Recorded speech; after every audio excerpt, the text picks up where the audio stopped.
কলিজার টুকরা বন্ধুগণ, তার কারণ আমরা দেখেছি আসমানের নিচে জমিনের উপরে ইসলামকে দুনিয়ার বুকে আনার জন্য আমার মায়েদের ভূমিকা বেশি ছিল না কম ছিল?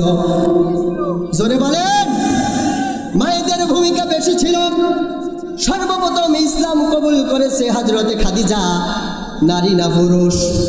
আরো জোরে বলেন, নারী না পুরুষ?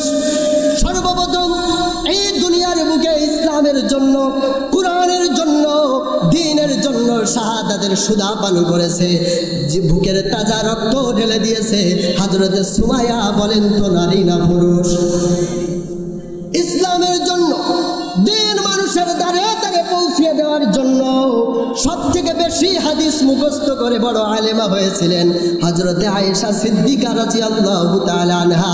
বলেন তো, নারী না পুরুষ? ইসলামকে এই দুনিয়ার বুকে আনার জন্য, ইসলামকে আসমানের নিচে জমিনের উপরে প্রতিষ্ঠিত করার জন্য বলেন নারীদের ভূমিকা বেশি ছিল না কম ছিল? আজ ইসলামকে ধ্বংস করার জন্য নারীদের ভূমিকা বেশি না কম? আরো জোরে বলেন, বেশি না কম?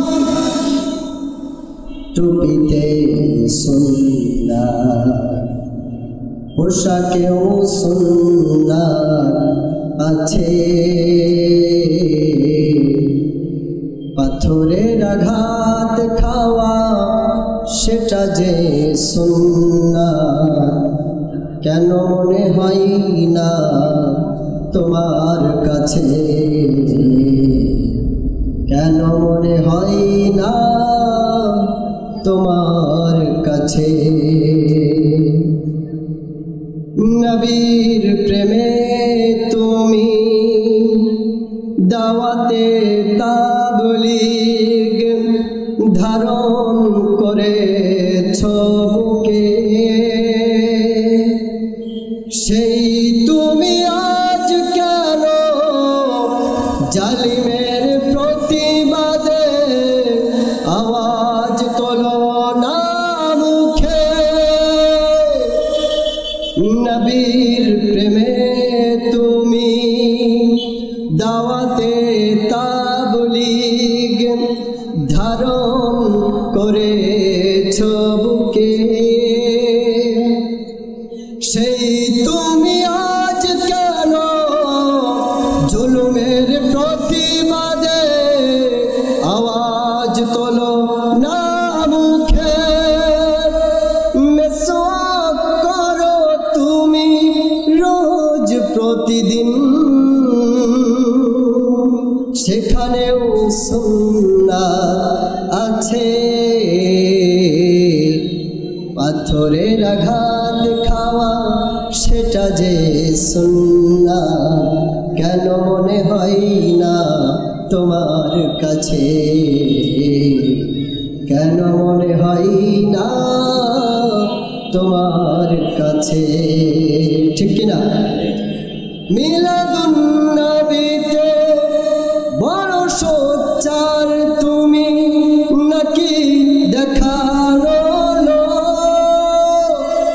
সেই তুমি জানলে না আমার রাসূল ছিলেন সফল রাষ্ট্রনায়ক? ঠিক কিনা? উহুদের ময়দানে দাঁত ভাঙা ঘটনা তোমার কিতাবে কি আছে? পাথরের আঘাত খাওয়া সেটা যে সুন্নাত, কেন মনে হয় না তোমার কাছে? কেন মনে হয় না তোমার কাছে? আলহামদুলিল্লাহ, ঐতিহ্যবাহী জামিরা মাঝের পাড়াবাসীর উদ্যোগে আজকের এই তাফসীরুল কুরআন মাহফিলের সম্মানিত মুহতারাম মুকাররম সভাপতি সাহেব আলহাজ ডক্টর শামসুর রহমান, আজকের মাহফিলের প্রধান অতিথি জনাব সরদার মোহাম্মদ সাইফুল ইসলাম, আজকের মাহফিলের সম্মানিত প্রধান মেহমান হিসাবে উপস্থিত থাকবেন জনাব হযরত মাওলানা মেহেদী হাসান যশোরী, উপস্থিত উলামায়ে কিরাম, সামনে উপস্থিত আছেন পিতৃ সমতুল্য মুরব্বিয়ানে আজম, বন্ধু সমতুল্য খালেদ বিন ওলিদের উত্তরসূরি যুবক ভাইরা, মাদ্রাসার আজিজ তলাবারা, পদ্মার অন্তরালে উপস্থিত পদ্মা নসীনা ধার্মিকা বহু গুণে গুণান্বিতা আমার মা ও বোনেরা, আসেন আলোচনার সূচনায় সেই মহান আল্লাহ তাআলার বারে গাহে রহমতি আলীশান দরবারে নত সেরে শুকর গুজার করছি। প্রাণ উজাড় করে দিল থেকে বলি আলহামদুলিল্লাহ। দুরুদ সালাম দুজাহানের কাঙ্গারি, দুজাহানের ব্যারিস্টার, সরকারি প্রসিকিউটর, সফল রাষ্ট্র বিচক্ষণ যোদ্ধা, আঁখে আমদার তাজদারি মদিনা জনাবে মুহাম্মাদুর রাসূলুল্লাহ। সকলে পড়ি সাল্লাল্লাহু আলাইহি ওয়াসাল্লাম। সম্মানিত হাজিরিন,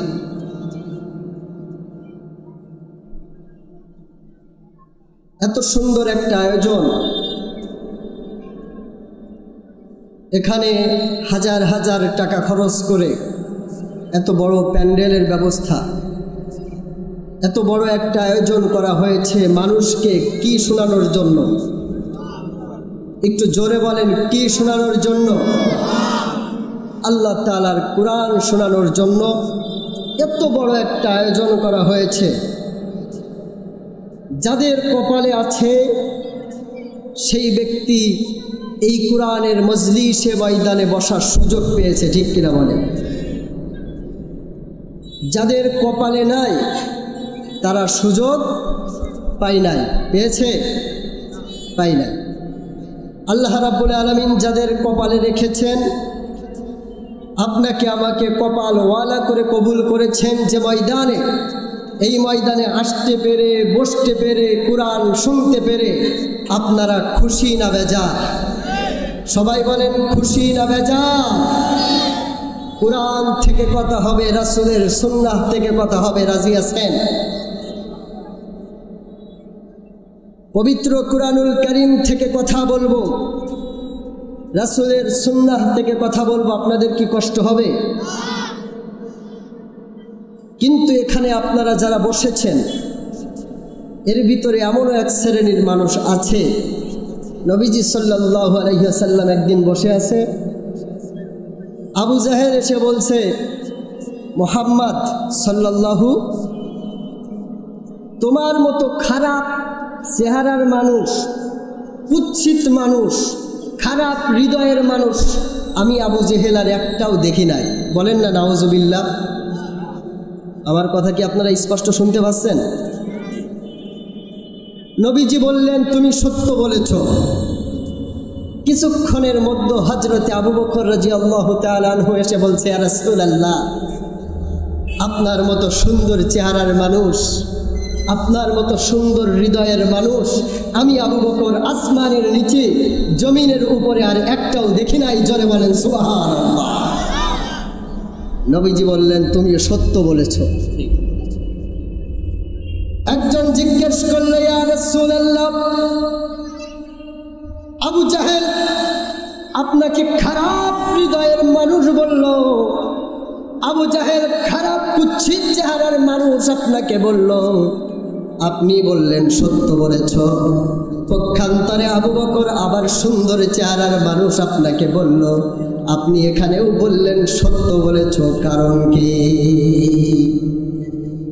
আমার নবীজি বললেন, সাহাবী শোনো, যার হৃদয় যেমন, যে যেমন প্রকৃতির মানুষ, তার চোখে আমার রাসূলকে সে তেমনই দেখেছে।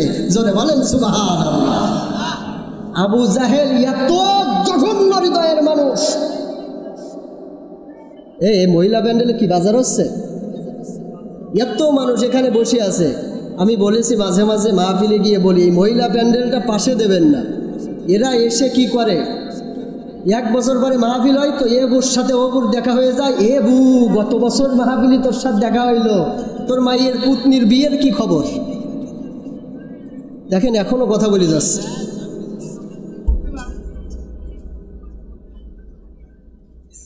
আল্লাহ হিফাজত করুক, বলেন আমিন। সম্মানিত হাজিরিন, আমার নবীজি বললেন, সাহাবী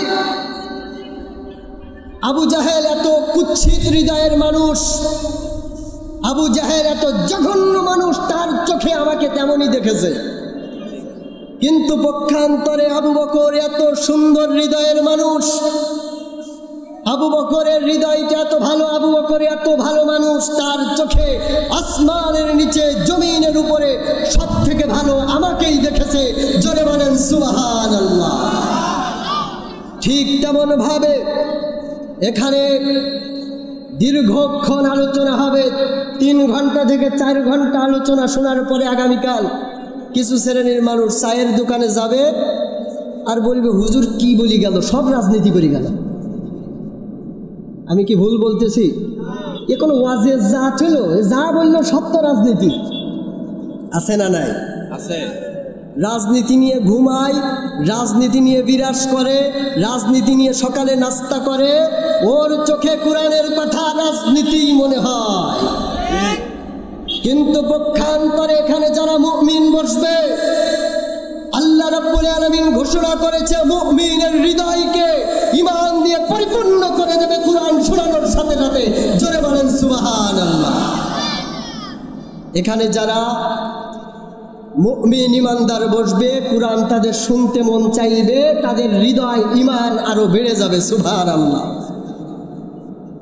আর কিছু শ্রেণীর মুখটা হনুমানের মতো কালো হয়ে যাবে। মাঝে মাঝে তাকাই তাকাই দেখবেন যে কোরআনের কথা শুনলে কার মুখটা কালো হয়ে যায়।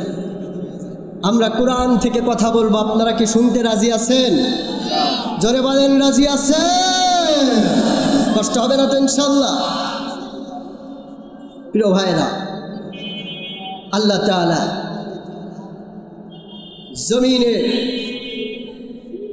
নর নারী সৃষ্টি করে পুরুষ জাতি আর নারী জাতিকে দুনিয়ায় পাঠায়া মহান রব্বুল আলামিন পুরুষ আর নারীকে প্রত্যেকটা মানুষের 2টা অ্যাকাউন্ট খুলে দিয়েছেন। যদি বুঝে থাকেন বলেন কয়টা অ্যাকাউন্ট খুলে দিয়েছেন? একটা হলো জাহান্নামের অ্যাকাউন্ট আর একটা হলো জান্নাতের অ্যাকাউন্ট। এই দুনিয়ার এই পুরুষ মানুষ আর নারী মানুষ এরা যদি কোনো ভালো কাজ করে, ভালো কাজকে আল্লাহ তাআলা দয়া করে মায়া করে ভালো কাজের বিনিময়ে আল্লাহ ইচ্ছা করলে 1 গুণ সব দিতে পারতেন, কিন্তু মহান রব্বুল আলামিন ভালো কাজের ওসিলায় 10 গুণ সওয়াব বান্দার আমলনামায় দিয়ে দেবে। জোরে বলেন সুবহানাল্লাহ। পক্ষান্তরে আবার এরাই যদি খারাপ কাজ করে, গুনাহের কাজ করে, আল্লাহ ইচ্ছা করলে গুনাহের কাজটা 10 গুণ বাড়াতে পারতেন কি পারতেন না?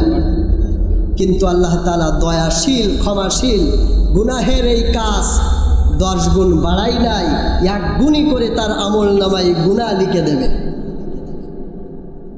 ভালো কাজ করার দরকার আছে না নাই?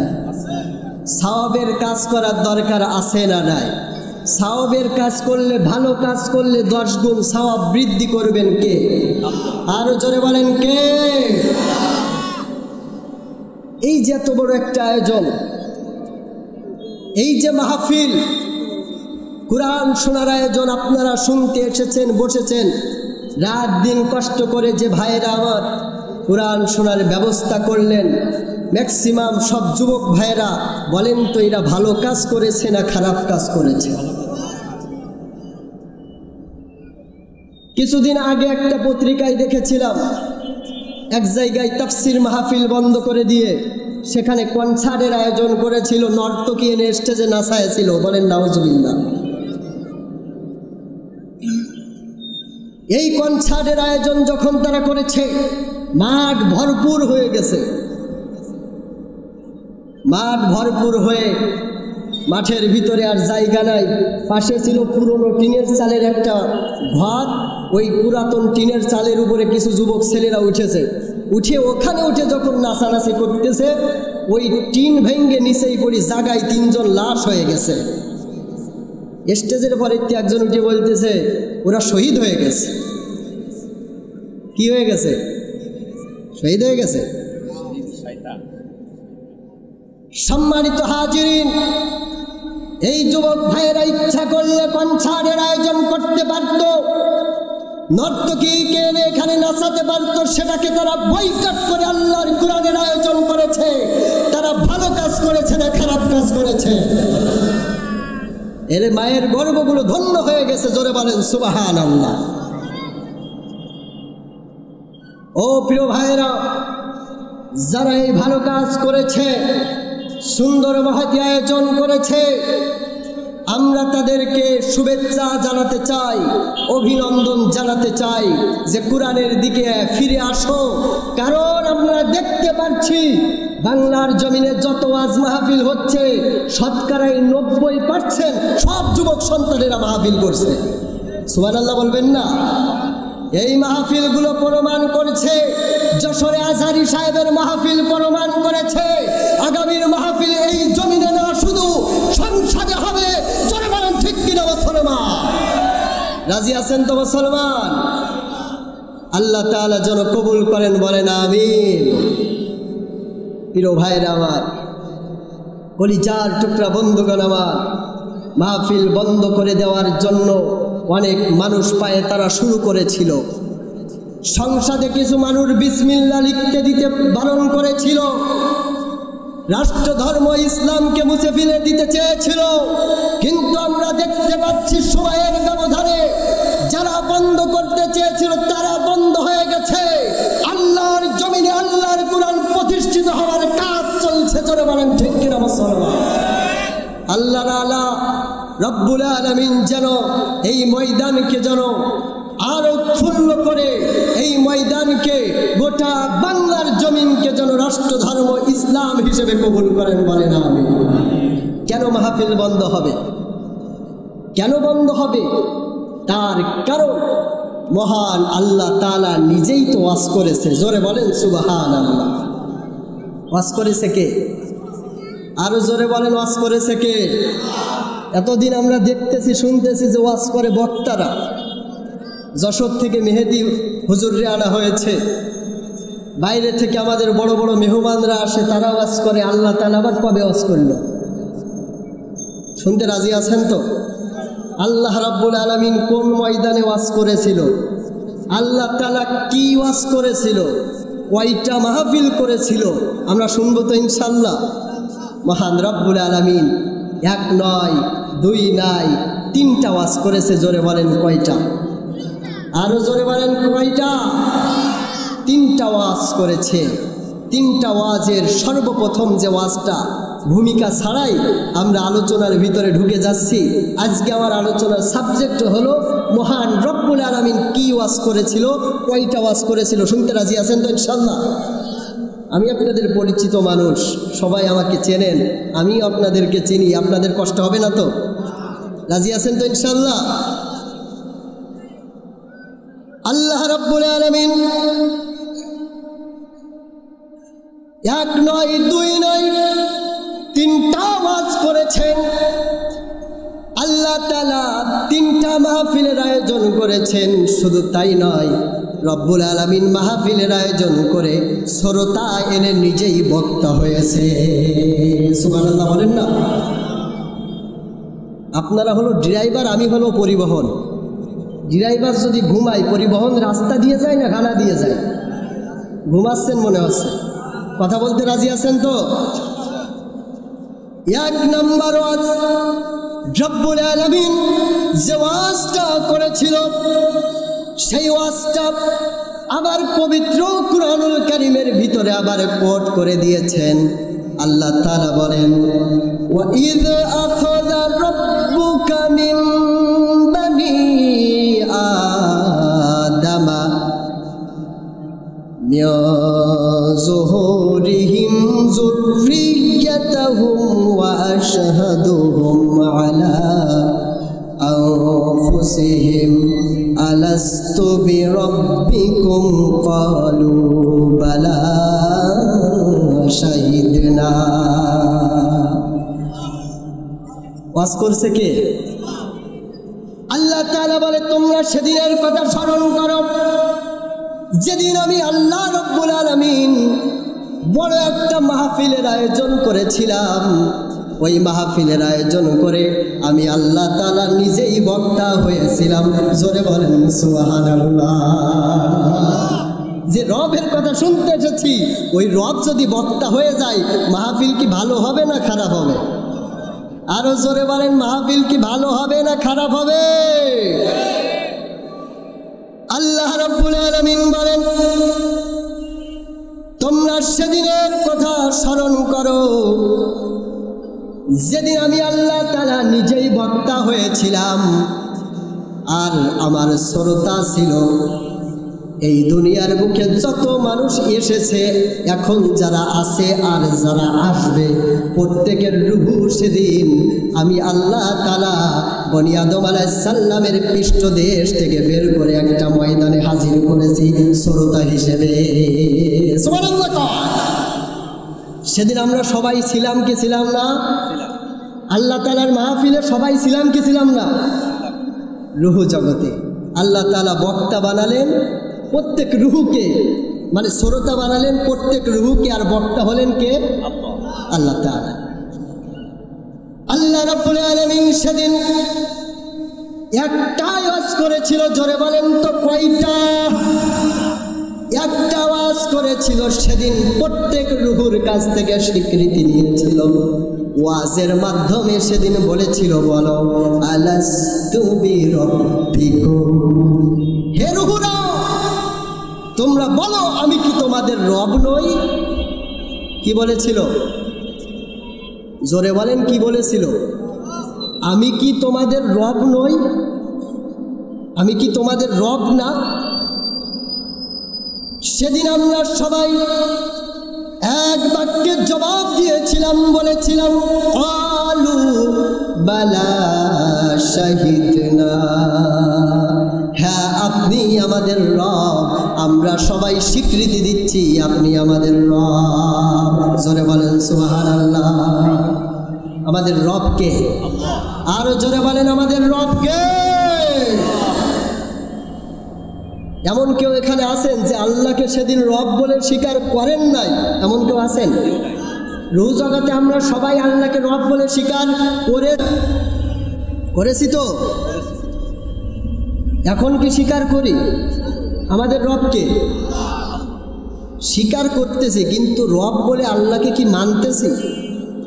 রব মানে কি এটা কি বোঝেন? আল্লাহ আমাদের রব আমরা বলছি, কিন্তু রব মানেটা কি এটা কি বোঝেন? রব মানে কি? আমরা মুসলিম জাতি কালিমা পড়েছি, রব মানে কি এটা এখনো জানি না।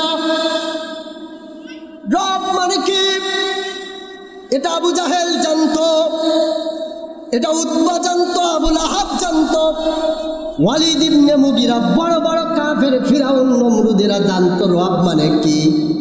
কিন্তু আমরা কপাল পোড়া জাতি, রব মানে কি এটা এখনো বুঝতে পারি নাই।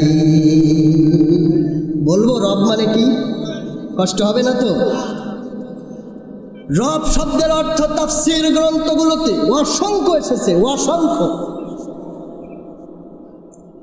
কিন্তু তাফসীরের ভিতরে মৌলিকভাবে রব শব্দের অর্থ হলো 5টা। জোরে বলেন কয়টা? আমার কথা কি আপনারা বুঝতেছেন? রব শব্দের অর্থ মৌলিকভাবে হলো 5টা।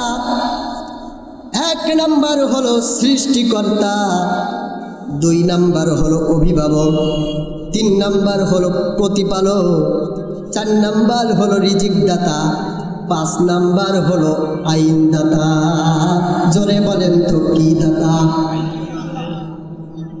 রব মানে কি এবার কিছুটা কি ধারণা এসেছে? আইনদাতা কে? আল্লাহ। জমিন কার? আসমান কার? এ জমিন কার? আল্লাহর জমিনে আইন চলবে কার? আমরা কি মানি? আল্লাহ তাআলা বলে আলা লাহুল খালকু ওয়াল আমরু, জমিন যার আইন চলবে তার, কিন্তু আমরা মানি না। তার মানে রব মানে কি এটা এখনো বুঝতে পারি নাই। রব মানে হলো এই জমিন আল্লাহর, এই জমিনে মানুষের তৈরি করা কোনো আইন চলবে না। আইন যদি চলে আমার আল্লাহর আইন চলবে। এই দুনিয়াটা যার, শুধু হুকুম চলবে তার, ঠিক কিনা? এই দুনিয়াটা যার, শুধু হুকুম চলবে তার, অন্য কারোর মাদবারি চলবে না রে, অন্য কারো নেতাগিরি চলবে না। জোরে বলেন ঠিক কিনা? আল্লাহর জমিনে দীর্ঘ 17 বছর ধরে আল্লাহর আইন মানে নাই, বরং নতুন আইন পাশ করে তাগুতের পরিচয় দিয়েছে। ও মুসলমান জাতি, এই জমিন আমরা ফিরে পাচ্ছি। এই জমিনে এবার আল্লাহর আইন হোক। কারা কারা চান তো হাত তুলে আল্লাহকে দেখা দেন। মুসলমান রাজি আছেন? রাজি আছেন মুসলমান? দেখেন তাগুতরা কি করেছে। আল্লাহ রাব্বুল আলামিন বলেছেন, ইয়া আইয়ুহাল্লাযীনা আমানুত্তাকুল্লাহা ওয়া যারু মা বাকিয়া মিনার রিবা ইন কুনতুম মুমিনিন। কার কথা? জোরে বলেন কার কথা? আল্লাহ তাআলা বলে আমি সুদ হারাম করে দিয়েছি। সুদ অপছন্দ কার? আরো জোরে বলেন কার? কিন্তু আমার এই জমিনের তাগুত সরকার আমার এই বাংলার জমিন সুদের লাইসেন্স দিয়েছে, তাগুতের পরিচয় দিয়েছে।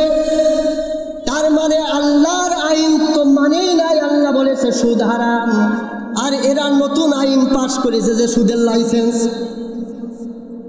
ঠিক না বেটি? তাহলে এখানে আল্লাহর আইন কি মানছি? রব বলে কি আল্লাহকে মানছি?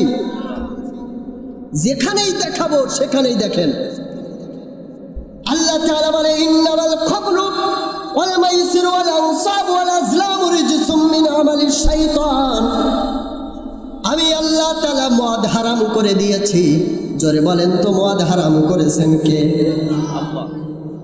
আর মদের লাইসেন্স তো দিয়েছে, বরং বলেছে যে এলাকায় যদি 100 জন মদখোর থাকে সেখানে একটা দোকানও দিতে পারবে। জোরে বলেন এখানে আল্লাহর আইন মানছি না মানুষের তৈরি করা আইন? জোরে বলেন। আল্লাহ তাআলা বলে আয-যানিয়াতু ওয়াজ-যানি ফাজলিদু কুল্লা ওয়াহিদিন মিনহুমা মিআতা জালদা। জিনা ব্যভিচার হারাম করেছেন কে? কথা বলেন না। শেষ করে দেব আমি? শেষ করব? চলবে? এ বাংলার জমিনের তাওহীদি মুসলমান রাত জেগে কোরআন শুনতে চাই, রাত জেগে তাফসীর মাহফিল শুনতে চাই। এ বাংলার জমিন থেকে এই কোরআনের মাহফিল বন্ধ করা যাবে না। জোরে বলেন ঠিক কিনা মুসলমান? আল্লাহ তাআলা বলে আমি জিনা ব্যভিচার হারাম করেছি। আর আমরা কি করেছি দেখেন, পতিতালয়ের লাইসেন্স দিয়েছি। এখানে আল্লাহর আইন মানছি না মানুষের তৈরি করা আইন? বলেন আমরা কি আল্লাহকে রব বলে এখনো স্বীকার করতে পেরেছি? পেরেছি?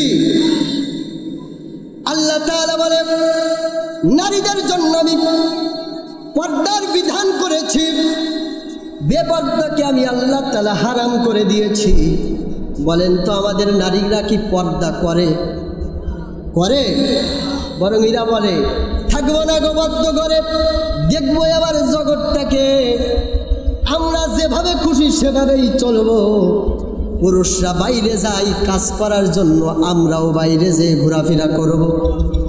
পুরুষরা ফুটবল খেলে, আমরাও থেমে থাকবো না, ফুটবল খেলবো। আছে না নাই? পুরুষরা ক্রিকেট খেলে, আমরাও ক্রিকেট খেলবো সমান সমান। এরা মোটর সাইকেলে 2 পাশে পা দিয়ে বসে, আমরাও 2 পাশে পা দিয়ে বসবো। আমরা সমান সমান, আমাদের সমান অধিকারে দেওয়া লাগবে। এখানে কি আল্লাহর আইন চলে না মানুষের তৈরি করা আইন? জোরে বলেন আল্লাহর আইন চলে না মানুষের তৈরি করা আইন চলে? এমন একটা অবস্থা 2010-11 সালের দিকে দেখতাম এদের কাছে এই টাচ ফোন আসার কারণে, বিদেশি হিন্দি সিরিয়ালের কারণে এত উন্নতি এরা করেছে। 2010-11 সালের দিকে দেখেছি, সেই সময় যত মেয়েরা ছেলেদের হাত ধরে বাড়ি থেকে পালাই যেত, সবগুলোর বয়স 18 বছর 19 বছর, এরকম মেয়েরা পালাই যেত কিনা। আর এখন এত উন্নতি হয়েছে, এরকম মেয়েরা আর পালায় না, এখন পালাই যায় একটার মা, দুটোর মা, নানি, দাদি, খালা। আমি কি ভুল বলতেছি নাকি? 2019 সালে মাঝে মাঝে বলে থাকি আমি এই কথাটা। এক পায়জামা বের করেছিল সুস, মা উপরে সুস, মেয়ে উপরে সুস, দাদিতে উপরে সুস, পড়তে পারে একা একা, খোলার জন্য আবার আর একটা লাগে। ঠিক কিনা বলেন? 2021 সালের তালাক দিয়ে এমন এক পায়জামা বের করেছে ছেলেদের লুঙ্গির মতো বড় বড়। নাম কি? বিলাস। আপনারাও তো শিখে গেছেন দেখতেছেন। 3 পিস, 2 পিস, 1 পিস, এখন উলাঙ্গ পিসের আন্দোলন করে মাঝে মাঝে মিডিয়ার সামনে এসে, যে আমাদের পোশাকের স্বাধীনতা দিতে হবে, আমরা যেভাবে খুশি সেইভাবে পোশাক পারবো, তোমাদের জলে কেন লাগে কেন? তেঁতুল হুজুর ঘুরে ফিরে হুজুরদের একটা বেরিয়ে দেবে। আছে না নাই? আরো জোরে বলেন, আছে না নাই? যারা সব সময় হুজুরদের দোষ তালাশ করে, এদেরকে সাবধান সাবধান করে দিই। শোনেন, একটু মনোযোগ দিয়ে এটা মাথায় রাখেন, জন্মের সময় হুজুর না হলে কানে আজান দেওয়ার কেউ ছিল না। আবার যখন দুনিয়ার থেকে বিদায় হবেন, এই হুজুররাই আপনার জানাজা দেবে, জানাজার দুয়াটা কোন উল্টে ফেলতে যেতে পারে। কিন্তু এই মোল্লারে ছাড়া তোদের কবর হবে না, এই মোল্লারে ছাড়া তোদের দাফন হবে না, এই মোল্লা ছাড়া তোর জানাজা কেহ পড়বে না। কথা বলে না? এই মোল্লা ছাড়া তোর জানাজা কেহ পড়বে না, এই মোল্লারে ছাড়া তোদের কবর হবে না। যারা বলেন ঠিক কিনা? সারা জীবন করলি রে তুই যে মোল্লারে ঘৃণা, ওই মোল্লারে লাগবে পরে সেইটা ভাবলি না। এই মোল্লা না থাকিলে তোর মার বিয়ে হতো না, এই মোল্লা না থাকিলে তোর মার বিয়ে হতো না, এই মোল্লার ছাড়া তোদের কবর হবে না, এই মোল্লার ছাড়া তোদের দাফন হবে না। জোরে বলেন ঠিক কিনা? বলবো আরো কিছু সময় বলবো। কলিজার টুকরা বন্ধুগণ, তার কারণ আমরা দেখেছি আসমানের নিচে জমিনের উপরে ইসলামকে দুনিয়ার বুকে আনার জন্য আমার মায়েদের ভূমিকা বেশি ছিল না কম ছিল? জোরে বলেন, মায়েদের ভূমিকা বেশি ছিল। সর্বপ্রথম ইসলাম কবুল করেছে হযরতে খাদিজা, নারী না পুরুষ? আরো জোরে বলেন, নারী না পুরুষ? সর্বপ্রথম এই দুনিয়ার বুকে ইসলামের জন্য, কুরআনের জন্য, দ্বীনের জন্য শাহাদাতের সুদা পান করেছে, যে বুকের তাজা রক্ত ঢেলে দিয়েছে হযরতে সুমাইয়া। বলেন তো নারী না পুরুষ? ইসলামের জন্য, দ্বীন মানুষের দ্বারে দ্বারে পৌঁছে দেওয়ার জন্য সবথেকে বেশি হাদিস মুখস্থ করে বড় আলেমা হয়েছিলেন হযরতে আয়েশা সিদ্দিকা রাদিয়াল্লাহু তাআলা আনহা। বলেন তো নারী না পুরুষ?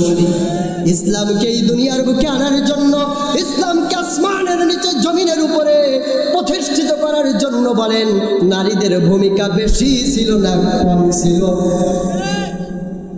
আজ ইসলামকে ধ্বংস করার জন্য নারীদের ভূমিকা বেশি না কম? আরো জোরে বলেন, বেশি না কম? তাহলে আসেন, এখানেও আমরা মানুষের তৈরি করা আইন মানছি, আল্লাহর তৈরি করা আইন মানছি? কার তৈরি করা আইন মানছি? মানুষের তৈরি করা। তাহলে 1 নম্বর, আল্লাহ তাআলা যে ওয়াজ আমাদের করেছিলেন, এই ওয়াজে কি আপনারা পাশ করলেন না ফেল করলেন? আরো জোরে বলেন, পাশ না ফেল? ফেল। এটা ছিল আল্লাহ তাআলার 1 নম্বর ওয়াজ। যেহেতু সময় খুবই কম, আমি সংক্ষেপে রব্বুল আলামিন যে ওয়াজগুলো করেছিল ওই ওয়াজের একটু বুঝানোর জন্য, ব্যাখ্যা করলে অনেক সময়ের প্রয়োজন, শুধুমাত্র বুঝানোর জন্য আমি মৌলিকভাবে কিছু কথা বলছি। আপনাদের কষ্ট হচ্ছে না তো? তাহলে আল্লাহ তাআলা কয় নম্বর ওয়াজ বললাম? আরো জোরে বলেন, কয় নম্বর? 1। এবার কয় নম্বর আসবে? 2। আল্লাহ রাব্বুল আলামিন 2 নম্বর যে ওয়াজটা করেছেন, এই ওয়াজের কথা আল্লাহ তাআলা কুরআনের ভিতরে কোট করে দিয়েছেন, লিখিত করে দিয়েছেন।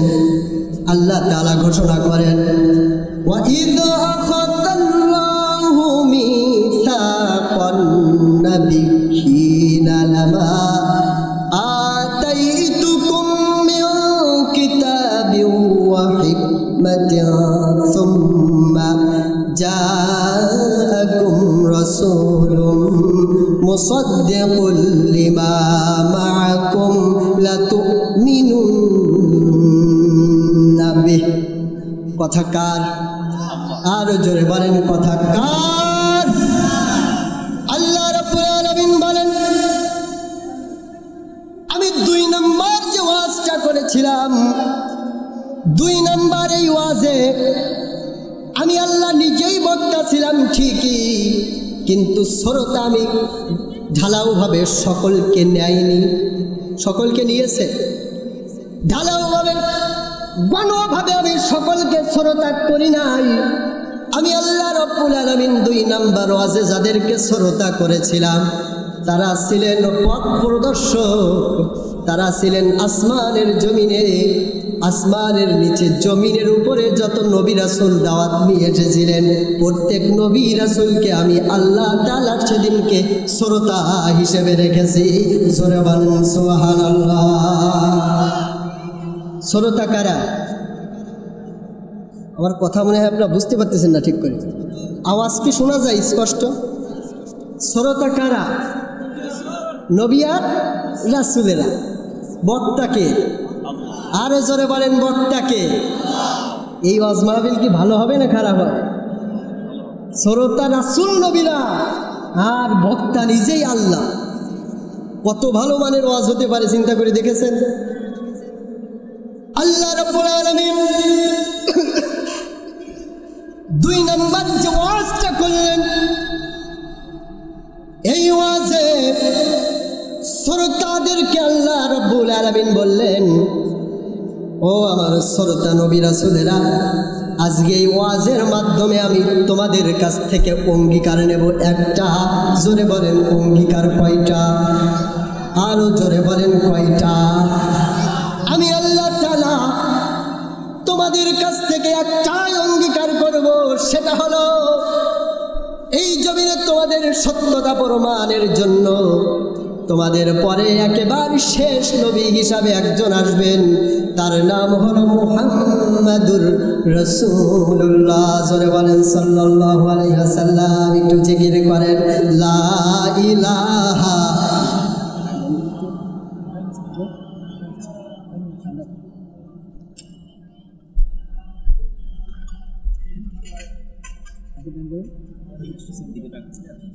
একটু জিকির করে করতে করতে একটু সামনের দিকে চলে আসি, পিছনের লোকগুলো একটু বসার সুযোগ পাক, আসেন।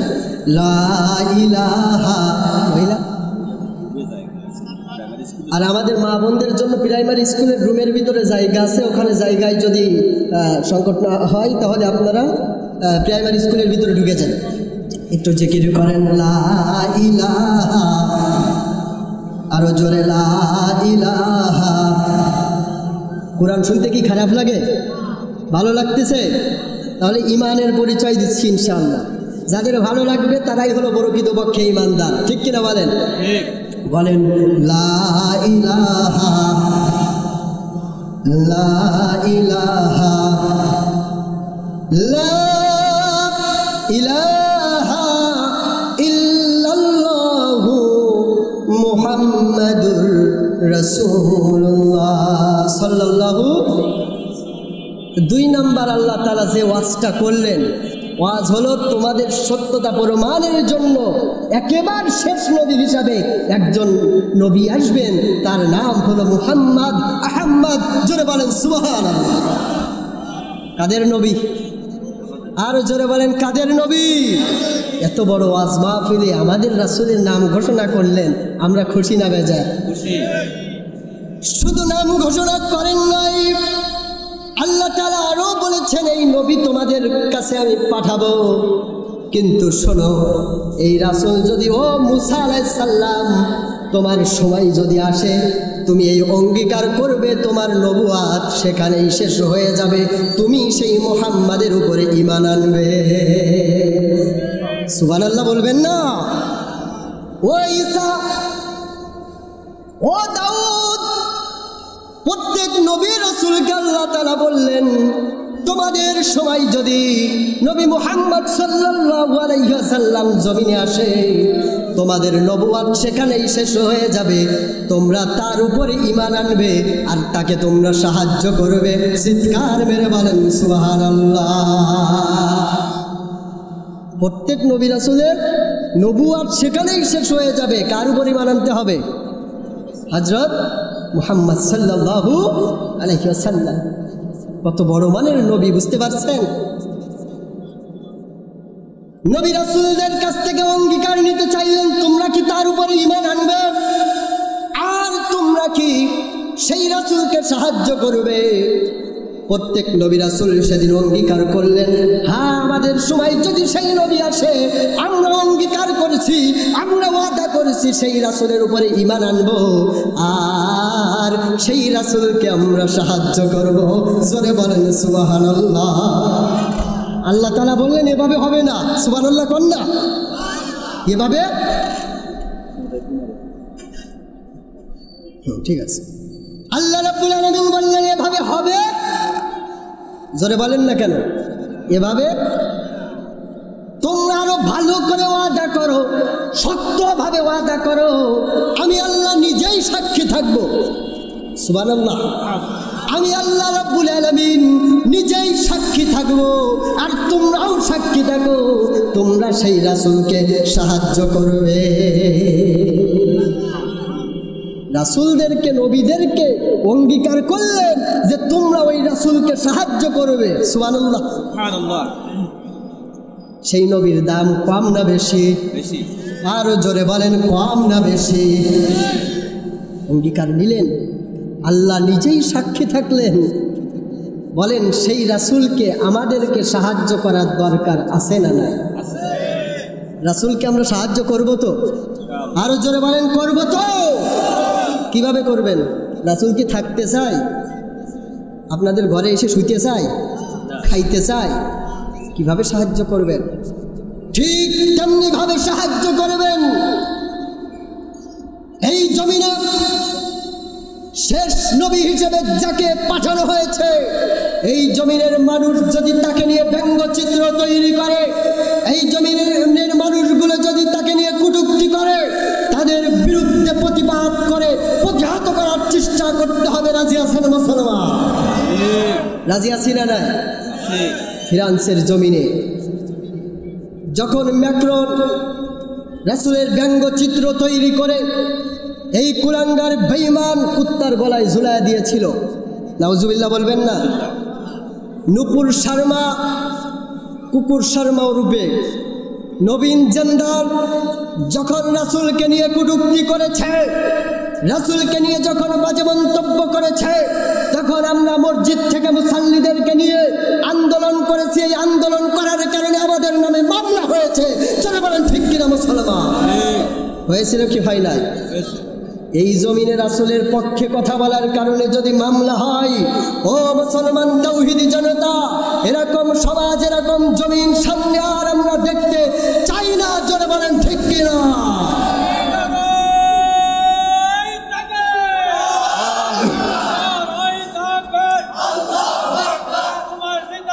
সেদিন মামলা হয়েছিল, হামলা হয়েছিল। সংসদে আমরা দেখেছি পেঁয়াজের দাম বেড়ে গেলে কথা হয়, কথা বলেন না কেন? রসুনের দাম বেড়ে গেলে কথা হয়, ঝালের দাম বেড়ে গেলে সংসদে লক্ষ লক্ষ টাকা খরচ করি, সেখানে কথা হয়। মাঝে মাঝে মমতাজ সেখানে গান না করে বিদায় করে নাই, করে নাই। জোরে বলেন ঠিক কিনা? আপনারা যদি আবারও বলতে চান যে টাকার এফিট ওফিট হব, সাবধান, সাবধান, কোনো সুযোগ নাই। বাংলার তাওহীদি জনতা এখন বুঝে গেছে জোরে বলেন ঠিক কিনা? রাজি আছেন তো মুসলমান? এবার সংসদে আমার রাসূলের পক্ষে কথা হবে, তেমন লোক আমরা বসাতে চাই। বিড়িখোর, সিগারেটখোর, গাঞ্জাখোর, নারীখোরকে আর সংসদে আমরা দেখতে চাই না, ঠিক কিনা বলে? রাজি আছেন মুসলমান? তার কারণ যে রাসূলকে সাহায্য করার জন্য আল্লাহ বলেছে, রাসূলদেরকে বলেছে, সেই রাসূলকে নিয়ে কটূক্তি করবা, আমাদের টাকায় সংসদে বসবা, আমাদের ট্যাক্সের টাকা নিয়ে ওখানে বসে বক্তব্য দিবা, আমাদের প্রাণের রাসূলকে নিয়ে পক্ষে কথা বলবা না, তোমার মতো বাজে লোক, বেঈমান লোককে আমরা দেখতে চাই না। বাংলার জমিনের তাওহীদি জনতা জুতা পিটার ঝাঁটা পিটা করে বিদায় করবে, ঠিক কিনা বলেন? রাজি আছেন? আমার ভাইরা, রব্বুল আলামিন বলেন, শেষ নবী করে আমি যাকে পাঠিয়েছি তিনি হলেন মুহাম্মাদুর রাসূলুল্লাহ সাল্লাল্লাহু আলাইহি ওয়াসাল্লাম। জোরে বলেন সুবহানাল্লাহ। আমার নবীজি সাহাবীদেরকে বললেন, সাহাবীরা, আমি যে শেষ নবী তোমরা কি এটা মানো? সাহাবীরা বললেন, ইয়া রাসূলুল্লাহ, জান্নাত দেখি নাই, জাহান্নাম দেখি নাই, আল্লাহকে দেখি নাই, কিন্তু আমরা আমার কলিজার টুকরা রাসূলকে দেখেছি, কেন আমরা শেষ নবী হিসাবে আপনাকে মানব না? আমার নবীজি বললেন, সাহাবীরা, তোমরা যদি আমাকে শেষ নবী হিসাবে মানো তাহলে একটা কথা তোমরা শুনে নাও, আমার পরে প্রায় 30 জনের মতো ভণ্ড নবী এই দুনিয়ার বুকে আসবে, অনেক দলিল দেখাইতে চাইবে, তারা নবী বলে দাবি করবে, খবরদার তোমরা ঈমান থেকে ফিরে আসবে না। সুবহানাল্লাহ। আমাদের বাংলার জমিনেও এক শ্রেণী আছে না নাই? নাম কি জানেন না? এটা গোলাম আহমেদ কাদিয়ানী, এই জঘন্য ব্যক্তি। রাসূলকে তারা শেষ নবী হিসেবে মানে না, রাসূলকে তারা শেষ নবী হিসাবে মানে না। আমাদের আবারও দাবি থাকবে পূর্বের আন্দোলন, রাষ্ট্রীয়ভাবে যারা রাসূলকে শেষ নবী হিসেবে মানে না, রাষ্ট্রীয়ভাবে তাদেরকে কাফের বলে ঘোষণা করতে হবে, ঠিক কিনা বলেন? রাজি আছি তো? এভাবেই আমার রাসূলকে সাহায্য করতে হবে। রাসূলকে সাহায্য করবেন তো? সবাই বলেন করব তো। মুসাইলামাতুল কাজ্জাব নামে একজন বেঈমান শেষ নবী বলে দাবি করেছিল। সে বলেছিল, ও জনগণেরা, তোমরা মুহাম্মদ হলো ভণ্ড নবী, মুহাম্মদকে তোমরা মানবে না, আমি মুসাইলামা হলাম শেষ নবী, তোমরা আমাকে মানো। নাউজুবিল্লাহ বলেন না? তোমরা আমাকে মানো। এই জালেম আশিক একজন রাসূলকে বন্দী করলেন, নাম হলো হাবিব ইবনে জায়েদ। বন্দী করে তাকে বলল, তোমার মুহাম্মদ হলো ভণ্ড নবী, আমি মুসাইলামা হলাম শ্রেষ্ঠ নবী, শেষ নবী, তুমি তোমার জবান দিয়ে এটা বলো। হাবিব ইবনে জায়েদ বলে, শুকনো থুতু নিক্ষেপ করে মুখের উপরে, মুসাইলামার মুখের উপরে থুতু নিক্ষেপ করে বললেন, আমার নবীজি কলিজার টুকরা হলেন শেষ নবী, আর মুসাইলামা তুমি হলে ভণ্ড নবী। সুবহানাল্লাহ। কারণ আশিকে রাসূলকে বন্দি করলে তারা রাসূলের পক্ষেই কথা বলে, তাদের ঈমান আরো বৃদ্ধি পায়, ঠিক কিনা বলেন? আমরা প্রমাণ পেয়েছি কি পাই নাই? দীর্ঘ 13 বছর ধরে আল্লামা দেলোয়ার হোসাইন সাঈদী জেলের ভিতরে জেল কেটেছে, রিমান্ড সহ্য করেছে, বাতিলের সামনে মাথা নত করে নাই। জোরে বলেন ঠিক কিনা? এমন আশিকে রাসূলকে বন্দি করলে আমরা যুগে যুগে প্রমাণ পেয়েছি, আমাদেরকে যাদেরকে বন্দি করা হয়েছে তাদের ঈমান আরো বেড়ে গেছে, ঠিক কিনা বলেন? হাবিব ইবনে জায়েদের শরীরের উপরে আঘাত করা শুরু হলো, অত্যাচার করা শুরু হলো। হাবিব ইবনে জায়েদ এক কথাই বলে, আমার রাসূল হলো শ্রেষ্ঠ নবী, আমি কোনো ভণ্ড নবীকে মানতে চাই না। সুবহানাল্লাহ। প্রিয় কলিজার টুকরা বন্ধুগণ, প্রিয় মুরব্বী, আমার বাপজানেরা, মুসাইলামাতুল কাজ্জাব হাবিব ইবনে যায়েদের উপরে এমন অত্যাচার শুরু করেছে, তার হাতের উপরে আঘাত করলেন তলোয়ার দিয়ে, এক হাত কেটে জমিনে পড়ে গেছে। দ্বিতীয় হাতের উপরে আঘাত করলেন, দ্বিতীয় হাতটাও জমিনে পড়ে গেছে। মুসাইলামা বলে, এবার আমাকে রাসূল বলে তুমি ঘোষণা করো। বলে, না, হাত কেন, আমার শরীর তছনছ করলেও আমি তোমাকে রাসূল হিসেবে মানব। দুই পা কেটে ফেলেছে, রাসূল হিসেবে মানি না, কারণ আমাদের নবী মুহাম্মাদুর রাসূলুল্লাহ, জোরে বলেন সাল্লাল্লাহু আলাইহি ওয়াসাল্লাম। হাবিব ইবনে যায়েদকে কান কেটে নেওয়া হলো, চোখ তুলে ফেলা হলো। এবার বলছে, অন্ততপক্ষে জীবনটা তোমার বেঁচে থাকবে, এবার আমাকে নবী বলে ঘোষণা করো।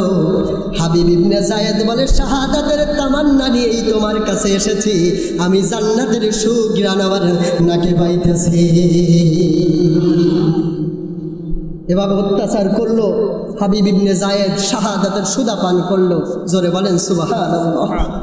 এই তামান্না আমাদের আছে তো? রাসূলের পক্ষে কথা বলার কারণে জীবন দেওয়ার জন্য প্রস্তুত আছেন মুসলমান? আছেন ইনশাআল্লাহ?